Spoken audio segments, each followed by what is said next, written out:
What if everything you've been taught about success is missing the most important piece?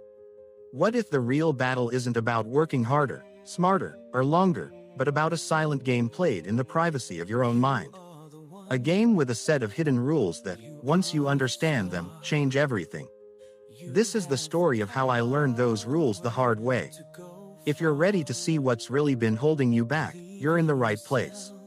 Subscribe and let's begin. The most important meeting of my life lasted exactly 37 seconds.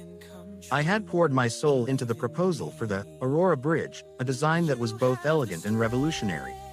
For 3 months, I lived on coffee and ambition, my world reduced to the glow of my computer screen and the endless reams of calculations. I was playing the outer game perfectly. Flawless technical specs, innovative materials, a budget that was both competitive and realistic. I had done everything by the book.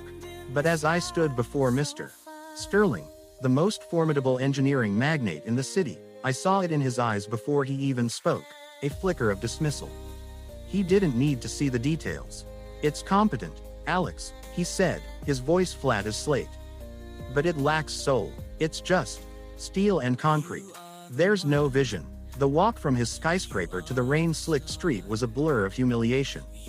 The outer game, I realized with crushing finality, was a lie. You could do everything right and still fail. I was a competent architect, but I would never be a great one. The flaw wasn't in my designs, it was in me.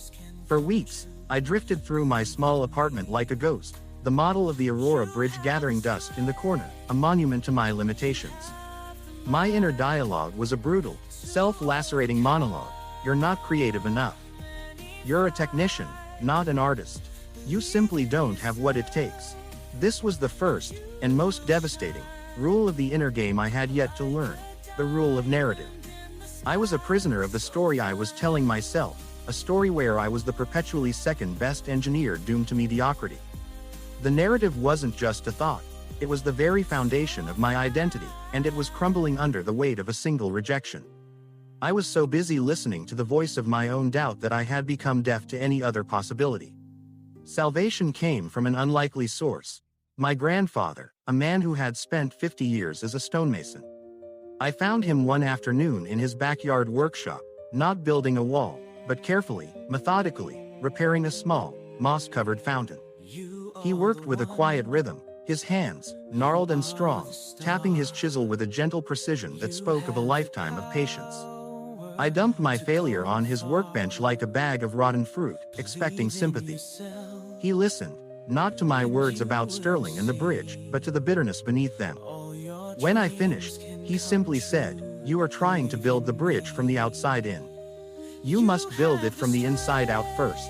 He pointed his chisel at the block of replacement stone he was fitting. "You see this? Most people see only the hard surface. They see the resistance. They attack it with force and get nowhere. But I see the shape that wants to be revealed. My job is not to force my will upon it, but to collaborate with it. To remove everything that is not the perfect fit." In that moment, I understood the second hidden rule, the rule of energy, not time. I had been attacking my career with frantic, anxious energy, equating exhaustion with dedication.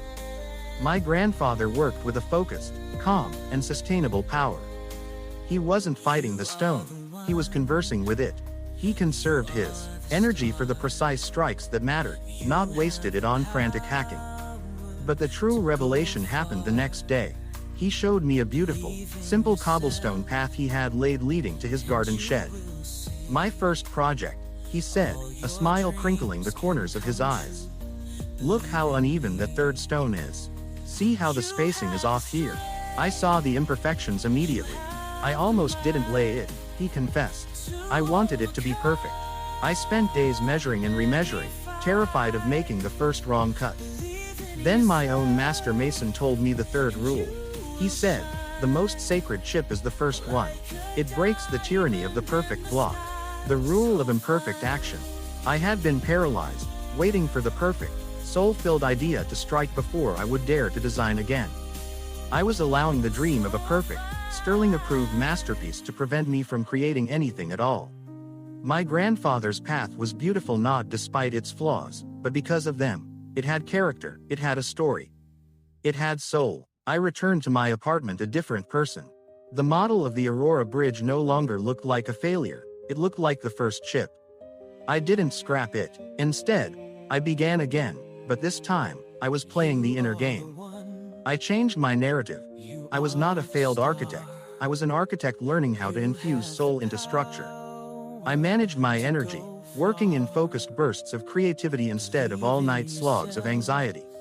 And most importantly, I embraced imperfect action. I sketched wild, impossible ideas without judgment. I made small models of bridge components out of cardboard and glue, letting my hands lead my mind.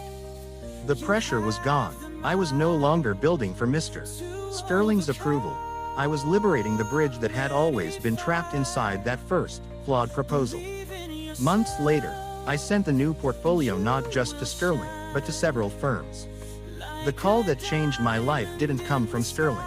It came from a visionary firm that saw the soul, the story, and the quiet confidence in my new work. They saw the invisible bridge I had built within myself first. The outer success was simply the echo of the inner victory. The hidden rules were the real blueprint all along. Now, it's your turn. Look at the challenge in front of you right now. The goal that feels out of reach, the project that feels stagnant, the dream that feels too big. I want you to ask yourself one question. Which of the 3 hidden rules are you losing? Are you trapped by a negative narrative about yourself? Are you burning out because you're spending time instead of investing energy? Or are you paralyzed, waiting for the perfect moment to take the first step? Your mission is to identify that one rule, and this week, consciously apply the opposite. Change the story. Protect your focus. Take one imperfect, courageous action. The inner game is one decision at a time. Break the tyranny of your perfect block. Your masterpiece is waiting to be revealed.